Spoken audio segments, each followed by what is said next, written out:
Welcome to How I Broke That. Sheryle Gillihan was born in the Philippines, and she lived there until she was 6. That is when her Air Force father brought her and her mother to America for a better life. But that life she was privileged to live in the U.S. didn't mean she forgot where she was born and the struggle that was her life before she came to America.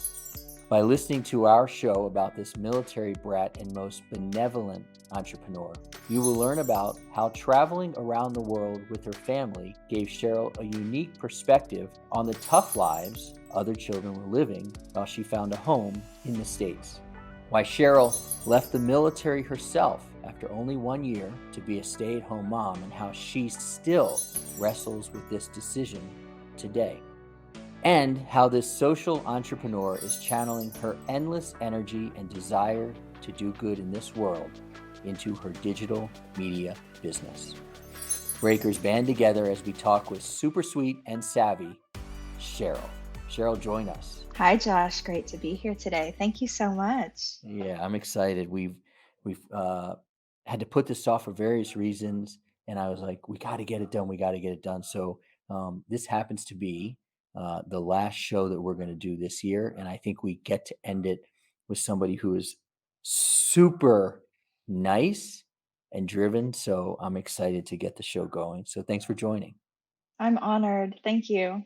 Thanks. So what we're going to do is kind of start where you started in the Philippines, and would love to just kind of understand, what it was like being born there and growing up there, and then take us up to when you moved at the age of 6 to the U.S. Well, of course, as a child, you don't remember a lot of things. I have the pictures and I have the milestone stories from when I was growing up, and and I remembered a lot more than I thought. But those didn't surface for me until I was much older and I was experiencing it in other people's lives. So, for example, I remember not having indoor plumbing in the Mm, Philippines. I remember being bathed in the front yard in a basin. I remember some of these things. I remember having a pig and thinking it was my pet pig and riding around on the pig. But then come holiday or birthday time, well, the pig was everybody's meal, and that was okay. that was definitely the intention all along.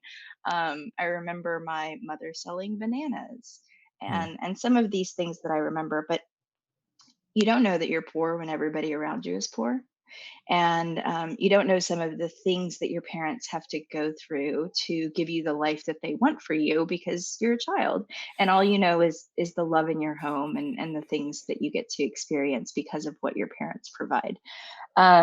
My father didn't know about me until I was about 2.5 years old when he came back from Korea, and so that's when I met him for the first time. mm, I always knew that I had a father. My mother always told me about him, but I didn't know who he was.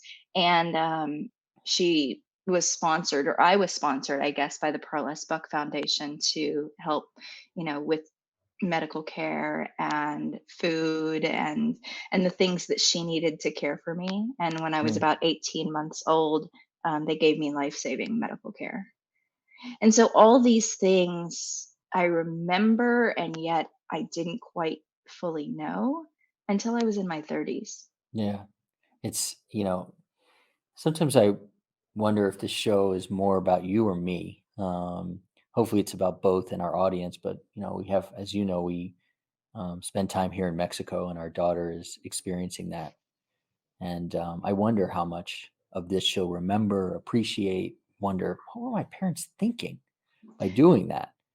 So I appreciate, kind of that perspective you're giving to me as a parent. So you got to the US and you've got these opportunities, including indoor plumbing and healthcare and things like that. Um, but then you almost get to age 11 and it's time to go again. And you move to Turkey. Talk about that and the influence that had on you. Yes. Let me start first by saying indoor plumbing is the best invention We are so fortunate to Yeah. have that. And so, yes, when I was going into sixth grade, my father, being in the military, was attached to NATO, and we were stationed in Turkey. And there was no base where we were stationed, so we were actually living in the city. So, going yet to another country where plumbing might be a challenge, Hmm. um, I had to experience it all over again, and I was very bratty about it. Let's just put it bluntly. I was 11, preteen, and leaving all of my friends and moving to the other side of the world, and they didn't speak English. And at this point, I had completely forgotten Tagalog, and had completely assimilated to being an American Oh, child, yeah. and only knew English and only wanted to do what I wanted to do. And when I got there, it was just a completely different world, and it was culture shock. Everything was in a different language. The government was different. The people were different. They didn't look different for me. So that's another thing about being Filipino American. I kind of pass for anything anywhere that I am, Mm. and so I could look like I was Turkish. So if I learned the language, I could be Turkish. Wow. And that's kind of what happened. Is I kind of conformed into that culture. I started wearing things that the other locals would wear. I started learning the language and speaking the language. I started walking everywhere, and doing the things that locals would do. And I learned to really appreciate the culture, the history, the people, the country.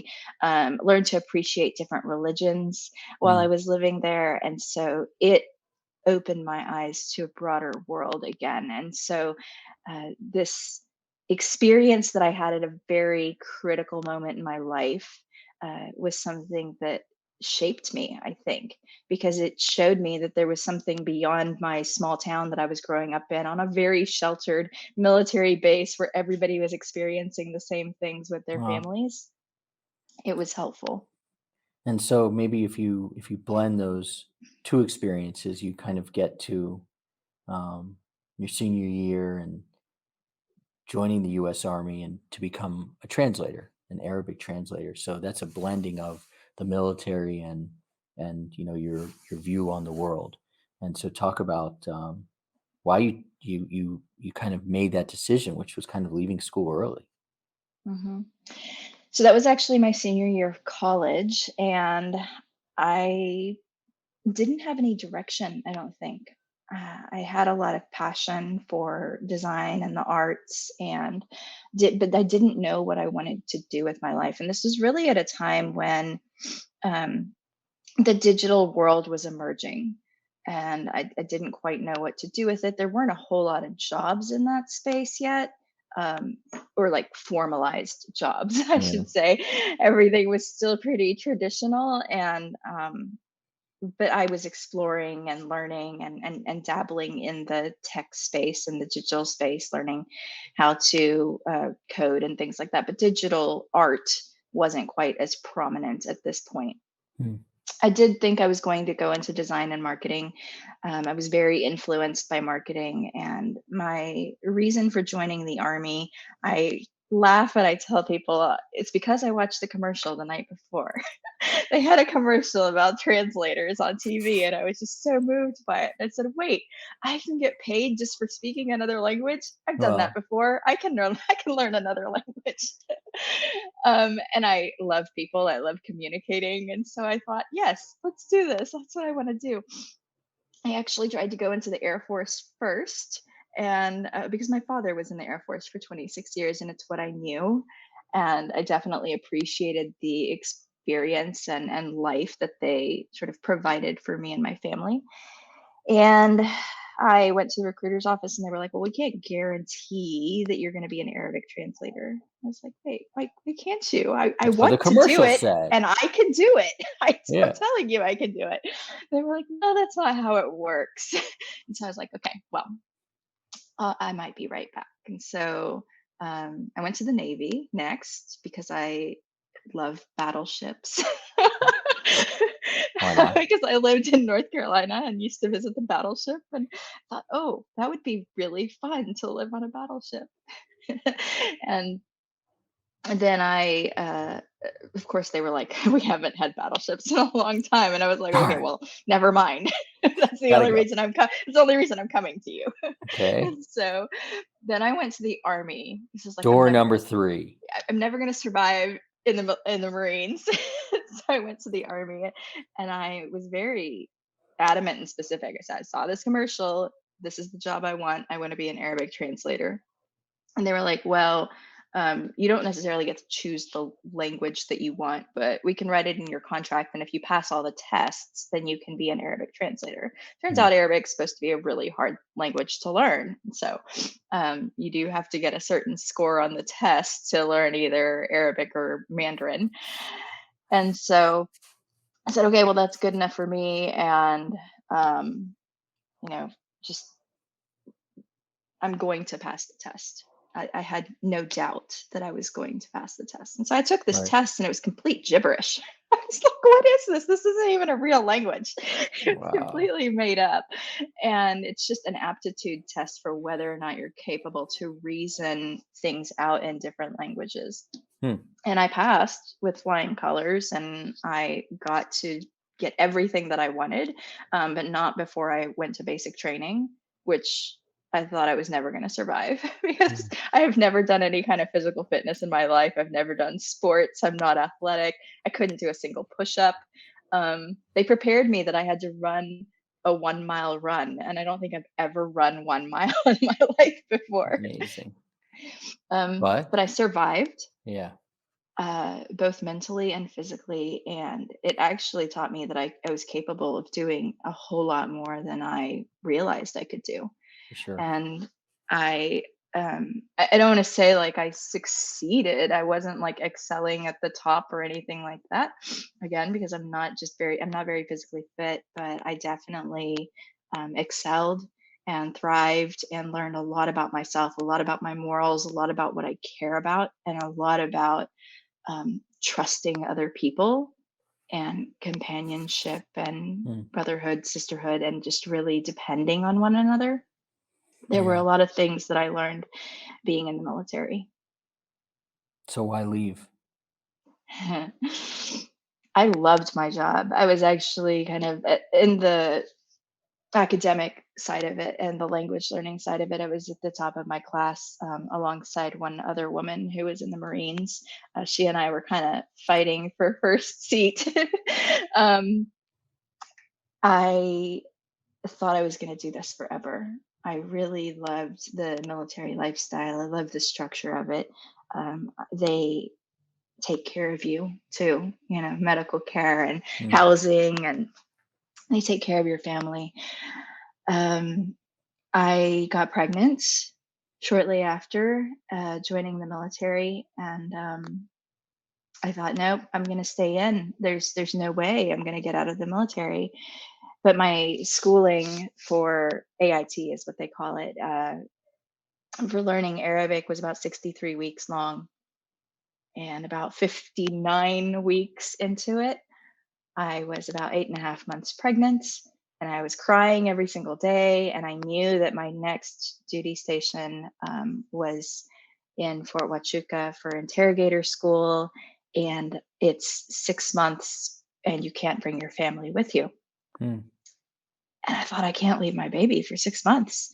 She's going to be 6 weeks old because I get, 6 weeks of maternity leave, but then I'm gone for 6 months. I Right. won't see her again. And while Michael is completely capable of taking care of the baby, I just couldn't imagine leaving her. And all of my maternal instincts kicked in. And I had never, ever intended on being a stay at home mom. That was nowhere in the plan. My Right. mother raised me to, well, I'm Asian. My mother raised me to be a doctor, an engineer, or a lawyer, and that stereotype is very real and true. Yeah. Get one of the high paying jobs, do everything you need to do, but at the same time, um, there was this level of, but you're the wife and you're the woman, and you still need to have dinner on the table at 5 o'clock, and there's an expectation of who I was supposed to be when I grew up. Um, the military didn't fit into that plan. It wasn't a high paying job, Right. but yet she was proud of me because it was something that I was kind of following in my father's footsteps. And he didn't think I was going to be able to make it through basic training. So I think there was a little tinge of pride from him as well that That's I nice. actually succeeded and was doing well. Um, and so it wasn't in the plan to be a stay at home mom. But, you know, I just prayed on it a lot, and God have just said, "This is what you need to do." Right. And as a family, we talked about it, and it's like, well, we're gonna be dirt poor, we're gonna be broke, um, but we'll make it work But you're because going to this be a is good mom. this is what we're gonna need to do. Yeah. So when you left, um, it's basically, it seems like you spent a lot of time volunteering, you know, raising the family, volunteering, um, and then eventually cause labs kind of walks into your life. And I realize that I'm skipping over, kind of lots of different stories you could tell, and feel free to tell them, of course, but um, you have that gap, which I think, probably for a lot of moms, and I could talk to my own mom about this, what was it like having to leave and or come back? So talk about that if you can, but then finding cause labs and how that whole quote unquote marriage came about. So leaving the military was hard only because I thought I was going to be in for 20 plus years. I thought it was going to be my career path. I felt like I'd finally found something that I could champion. Um, I didn't think I could champion being a mother. There is Right. no training for being a parent. Right. It was really hard, but I felt very blessed and fortunate that I had that time, not only with my first daughter, but then my second daughter when she was born, and staying with them until they were both in school. And so my oldest was 7, and my youngest was 5, going into kindergarten. Mm. And so that's a very long time to be out of the workforce. And I had no idea, and I was not prepared. And I don't know that there's any mentorship or life experience that I was exposed to, or maybe I was exposed to it, but I just didn't recognize and see how hard it was for women to get back in the workforce.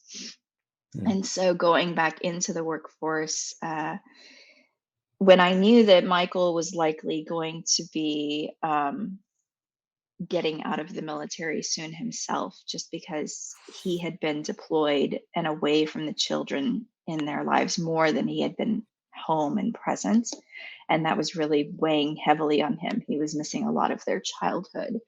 Um, I knew that we were kind of switching seats and switching roles, to where for a little bit while he was looking for his next position, I would have to be not necessarily the breadwinner, but bringing a lot in to kind of compensate for what he wouldn't be making anymore in the Right. military, and having to pay for healthcare and things like that. And so I started looking, and again, wasn't quite sure what I wanted to do because I hadn't quite finished my degree yet. I had gone back to school. So while I was doing all that volunteering and raising the children, I was also finishing my degree, but it wasn't quite done with my degree yet. I ended up going back to school for community service and business. And thought that I wanted to be in the nonprofit volunteer management space, because that's what I was most exposed to in the volunteer work that I was doing with nonprofits. Um, that space was not going to be able to help us afford what we needed to, in the means of being able to provide for our children in the way that we had been being in the military. Yeah. And so it was just really challenging for me to find the right position. And without my degree, and with a 7-year gap in work experience, I was only qualified for the most entry level basic basic jobs. And in Texas, minimum wage is 7.25 an hour, and that Hmm. just was not going to cut it. But I didn't qualify for anything else. And so found some opportunities with through my church with a woman-owned business, and paid a little bit more than minimum wage. But again, it was still kind of an entry level position, but it had lots of opportunities for growth, and I grew and thrived there. Um, Ended up with a VP level position in that company, and thought, okay, I'm doing what my mother wanted me to do. I'm finally on the right track. I'm climbing this ladder. I'm networking. We're good. And I felt solid enough that I felt, okay, Michael, if he was not happy in the job that he was in, he could leave. We'll be okay. And uh, financially, we were great. Emotionally, I was not great. Emotionally, I was stressed out and working all hours of the day. Mergers and acquisitions are 24/7. I was getting phone calls at 2 o'clock in the morning from China. I mean, it Yeah. was just a really challenging position, but also it didn't seem to feed my core purpose. And I didn't know what my purpose was yet, but it didn't feel like I was on the right path. And I was very angry all the time, and spiteful and jealous, and all these qualities that I didn't admire about myself. And Michael just sat down with me one night in the backyard and said, "Who are you? What has happened?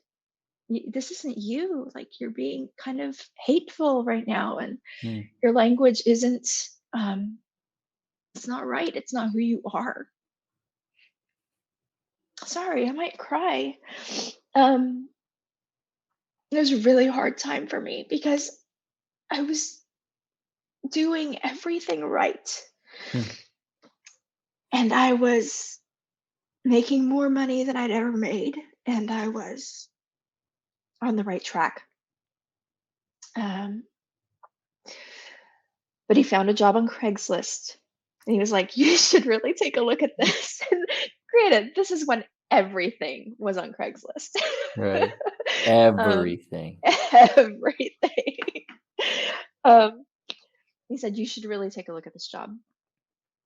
And I said, "I don't know, you found it on Craigslist. That seems like a scam." Yeah. And he was like, "No, lots of real jobs are on Craigslist." And I said, "Okay." And it was a position with Cause Labs for project management, which means I would lose my title, which kind of hurt my ego. It was making less money. And so it kind of diminished that I'm on the right path mentality of like, oh, I'm making great money and I'm only going up from here, and I'm doing what my mother, sacrificed everything to prepare me for. Yeah. And so I was like, oh, I don't know if I want to do that. But it was a position to work with a translation agency here locally in Fort Worth, a scripture translation agency called the Seed Company. And so I would be their lead project manager. And even though I worked for Cause Labs, I would be embedded into their company and work at their company for 3 days a week. And the project that we would be working on was to help translate or build the tools to crowdsource translation and to help translate the Bible into a language that had never been written before. Mm. I thought, who gets to do that? This is like some invented job that seems to check all the boxes. They needed somebody with nonprofit experience. They needed somebody with management experience. They needed somebody with translation experience and that could understand the translation process.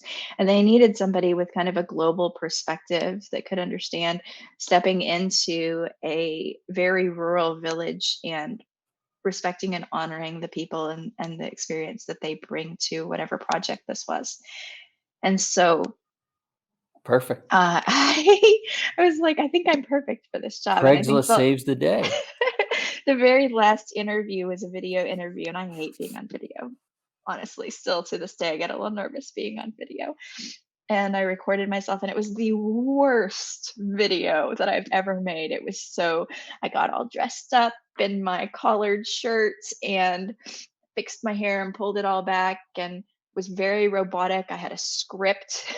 Yeah. And the video was skipping a little bit because I didn't have a great mic or a great camera or anything like that.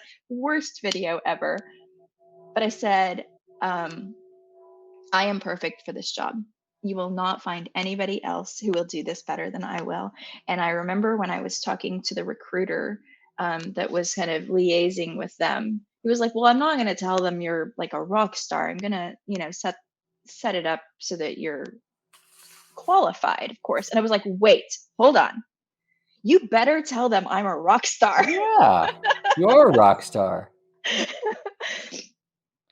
And, that's the company that I'm with now. I ended Got up it. growing, sitting in so many different seats in the company, getting really passionate about everything that we do and every project that we had. Eventually, I ended up being in the marketing role and then the sales role and then the CEO role. And then one day the owner said, "Do you want to buy the company?" And I said, "Yes." Mm. It seems like when we do the show, we definitely don't, you know, push product. That's not the idea. But I would like you to talk a little bit more about what you guys do, only because it just is like fits so well with who you are, and I believe what you believe in. So go ahead. Let's it's the last show of the year. Let's break our own rules. Tell us about what Cause Lab does. Okay, so we're a digital agency, and that means that in the last 12 plus years that I've been with the company, we've changed what we've done um, constantly because technology is evolving so quickly. When I joined the team, we were doing very custom work. It was innovative things, R&D essentially. A company had to have an R&D budget to kind of explore what's coming, and crowdsourcing was kind of the new thing at the time. And so that's the project that I was working on, is understanding how to engage an audience digitally and crowdsource and motivate them, and gamification and all of these terms that were being kind of thrown around at the time. If it was a buzzword, we did it.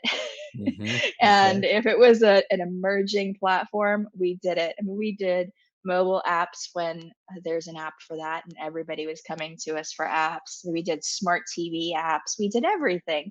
Um, Finally, we evolved and matured as a company and realized that starting over on every single project just was not sustainable, and we had to recognize where our sweet spot was and where we really excelled, and that truly was in the strategy side of things, and the recognition that when we're doing strategy with an organization to identify their technology strategy and where they're going as an organization, a lot of times they don't need all the buzzwords and all the emerging tech. What they need is something that can be stable and sustainable and grow with them.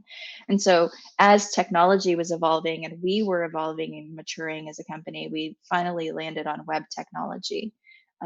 It was very costly and expensive to maintain an iOS app or an Android app and to keep those updated all the time. I mean, if you think about how many updates your phone has, Yeah. that was very costly, especially when working with the social sector and the nonprofit and social enterprise space, which was really the area where we started there. We tried to evolve out of that, but we fell back into that. And rightfully so. Everybody at our company is very purpose driven and focused on growing positive impact. And so we rebranded sometime in 2012, between 2012 and 2013, we rebranded to Cause Labs. And in 2014, I helped the company become a certified B Corp. And in Right. 2017, I helped it become a public benefit corporation. So our area of expertise really is in any organization that is operating sustainably and responsibly and taking into account their community and their environment and the world around them.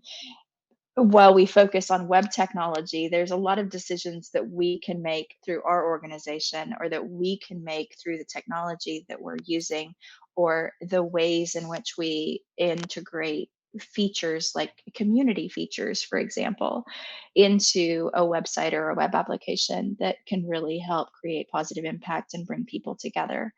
And for a while, I thought this is not the space that I want to be in. Technology feels very detached from the mission and the impact. However, technology is changing the world, and we want to change it for good, not for bad. There's a lot of media around the negativity of technology, Sure. data breaches and social media and disconnection and all these things, these negative impacts that we as a society are kind of exposed to because of how quickly technology has evolved. And yet at the same time, there are all these positive things like access in rural areas to Sure. education, or to market prices and fair wages and things like that that technology has also brought. And so we need the balance of companies who are using that for good.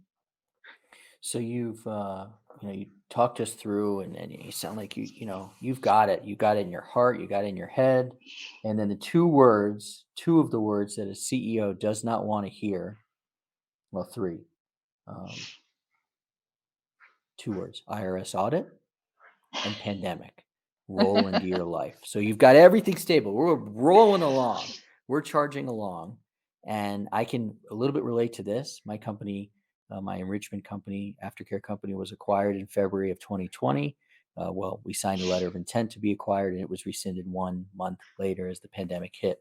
So, as CEOs, probably much like you dealt with in your military training, uh, the highs and lows, and whoever emerges really um, gets to move on. Mhm. So you get audited, and the pandemic hits, and you pick it up from there. Yeah. Getting audited was a big surprise because it was right after I bought the company. And I had recently transitioned CPA firms, and the previous CPA firm was no longer in business when I got audited. And so there was all of the like Mm, factors of this going so wrong. And so I was doing a lot of the legwork myself. Thankfully, having sat in so many seats in the company, including when I took over as CEO, we were very close to filing bankruptcy. Um, I didn't know this because I didn't do due diligence before I accepted the position, but it was kind of like a turnaround CEO position. yeah. Um, I was very intimately familiar with our finances, and we were a small company and a small team, and so I knew that there was nothing wrong with our finances. And so it was just a matter of finding all the things that the IRS wanted us to find, right? And all of the Yeah. receipts. At the end of the day, when I finished all the math, I was 23 cents off. And I said, here you go. Forget it. I will pay you taxes on the 23 cents. I'm done. I'm not going to It does find not it. surprise me that you figured that out to I, the 23 cents. I do not want to find 23 cents. And I told my CPA, I was like, and I'm not going to pay you to find 23 cents. Just, Right. I'm done. Tell them I'm done. Yeah. Amazing. And so they said, okay, it's all good. Everything makes sense. And so even though it was a long, grueling process and a costly process with our CPA and our bookkeeper, it it was a lesson in, um, when everything is going great, you have to be ready for a storm to hit. And what are you going to do when that storm hits? And how are you going to manage that? It's just one more thing on your plate and another thing on your plate. And that's what entrepreneurship is. And that's what leadership is. There's always this surprise thing around the corner. And it's not always a bad surprise. Sometimes even the good surprises really knock me down and throw me off guard because I'm just in a place of, okay, we got this, I'm really comfortable, and then something big happens, and it might be a big huge win on a big contract or something like that, and now you have to figure out, okay, exciting, but how are we going to manage this, and how are we going to shift the change to this? And the Yeah. pandemic was one of those things, but quite honestly, the pandemic was one of those things where I felt very, very fortunate. Um, but we lost several contracts because we work with nonprofits and their money was reallocated to crisis management, and some of their funding comes from events, and events were all canceled. And so Sure. we did lose some contracts, but that was kind of expected, and in a at a time when everyone was struggling. I Yeah. felt very fortunate and blessed, in part because we are an impact driven company, which means all of our clients who were already digital, who had already created those communities, who had already created those connection spaces with us, they got to continue operating. And so when I'd get on the phone with them, they would say, "You'll never believe this, Cheryl. Our platform is now reaching thousands of people. And we could not have done this if we weren't up and running already." And so it just made me feel very fortunate for the work that we had done. Right. And we used that kind of as our parachute to keep us going and keep us resilient, and to recognize that no matter what happens, we have to keep doing this work because look at the impact that it's making for the organizations who we've done it with.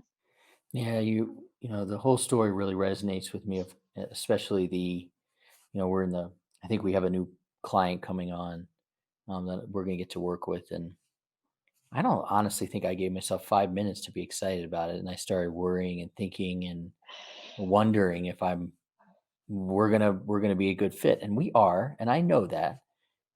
Even in the NFL, when I was in the NFL, you win a game, you get Monday off, Victory Monday. So I try and give myself like victory 5 minutes, but I didn't even in that case. So I can relate to that. I appreciate that you've been so honest with us, on this show. I think again, it's a really wonderful show to close out the year. Um, you've you've been through so many highs and lows, just like the rest of us. But what you do extremely well, and I appreciate, is tell your story, so that others who might not be able to tell their story really well, because that might just not be their forte, can at least hear this and relate to it, and pull pieces that will help them pull themselves up if they're having a tough time. So thanks for being so transparent and honest. Thank you, Josh. Absolutely. I mean, I didn't realize how much of an impact my story had on other people until I started speaking and sharing my story, and and recognizing that everybody takes something different away from it, because all of our lives are highs and lows.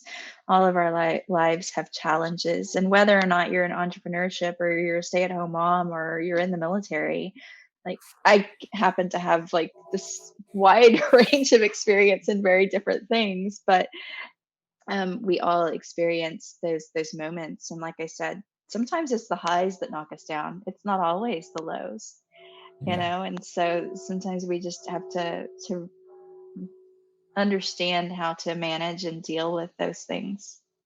Yeah. Cool. Well, I appreciate you joining. You've given me some new perspective, and our audience, I'm sure. And, I think you and I will be in touch. And if there's anything I can do to support you going forward, I'd love to. But thank you for being our last and definitely not least show of the year. Thank you. Thanks for listening to How I Broke That.